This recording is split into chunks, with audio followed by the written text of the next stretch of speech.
তো আমরা পালাতাম।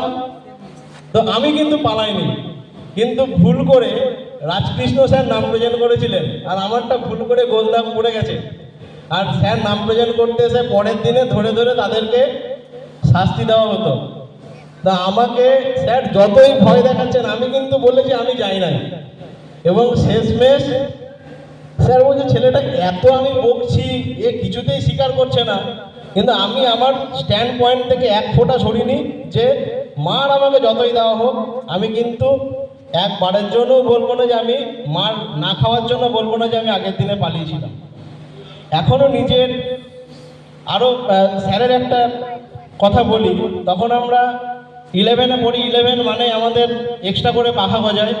11-এ উঠেছি, গার্লস স্কুল থেকে সব আমাদের বান্ধবীরা এসেছে। হ্যাঁ, তখন আমরা একটু হিরো হিরো ভাব আর কি। আমাদের কিছু বন্ধুরা তখন আবার কার্গো প্যান্ট বেরিয়েছিল, বুঝেছো?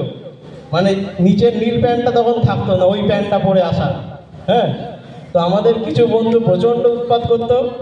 তো আমাদেরই এক প্রিয় বন্ধু শামসের, সে ওই দুষ্টুমি করছে পেছনে বসে, স্যার ডাকলো, ডেকে ওকে প্রচণ্ড ধমক দিল। আমরা তো সব ভয় পেয়ে গেছি। তারপরে স্যার একটা সপাটে চট চালালো এইভাবে, বুঝেছো? সেই ছেলেরও ভয়ে অবস্থা খারাপ, আমাদের বন্ধু। তখন স্যার একটা কথা বললো যে চটটা তোর গালে লাগতো, কিন্তু তোর গালে লাগলো না কেন জানিস? আমি তোর থেকে চটটা চালানোর আগে তোর থেকে 2 ফুট দূরে সরে গেছিলাম, যাতে তোর গায়ে স্পর্শ না হয়।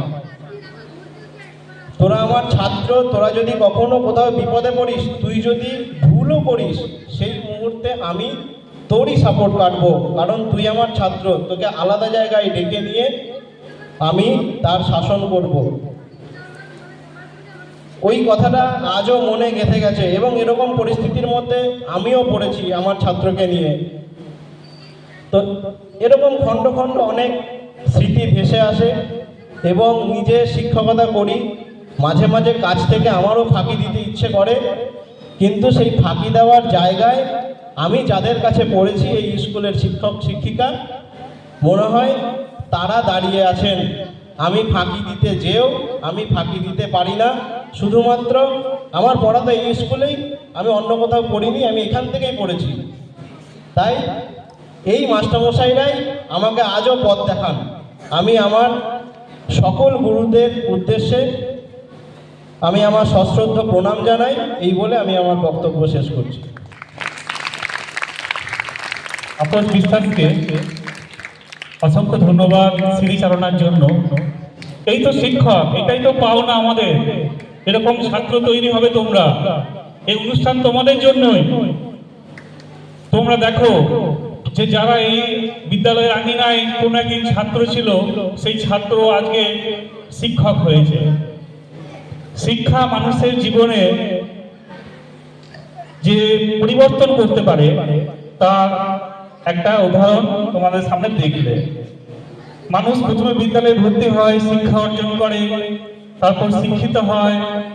শিক্ষিত হওয়ার পর কোনো পেশা খুঁজতে খুঁজতে যখন বিদ্যালয়ে চাকরি করতে আসার পরে তিনি আস্তে আস্তে মাস্টার মশাই হয়ে ওঠেন, যেটা অন্য কোনো প্রফেশনে সেটা হয়ে ওঠা যায় না। সেখানে অফিসার হয়, রিটায়ারমেন্ট হয়ে যায়, তাকে কিন্তু আর কেউ মাস্টার মশাই বলে ডাকেন না। একটা নির্দিষ্ট সময় পর তিনি শিক্ষকতার থেকে অবসর নিলেও উনি সব সময় আমাদের চোখে মাস্টার মশাই থেকে যাবেন।